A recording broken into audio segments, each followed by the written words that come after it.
आज ओडिशा सरकार जल संपद विभाग जिला जलसेचन अनुभाग पक्षर स्थानीय ऑडिटोरियम ठारे गुरुवार दिन पूर्वाह्न जिलास्तरीय पानी पंचायत पक्षपालित हो जाइछि। जिलापाल श्री विशाल सिंह सभापतित्व में मान्यवर सांसद श्री अनंत नायक मुख्य अतिथि भाव जोगदे पानी पंचायत माध्यम जल बंटन सुपरिचालना माध्यम चाष कार्य विशेष उन्नत अणाई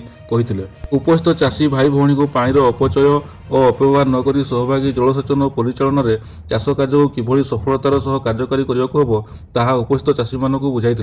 कार्यक्रम में प्रमुख मंचासीन अतिथि भाव प्रकल्प निर्देशक जल विभाजिका श्री अशोक कुमार सेनापति, सहकारी कृषि अधिकारी सुमन स्मिता तराई, अधीक्षण जंत्री क्षुद्र जलसेचन केन्द्र सुधांशु शेखर साहू, अधीक्षण जंत्री क्षुद्र जलसेचन आंदपुर अशोक कुमार सेठी, अधीक्षण जंत्री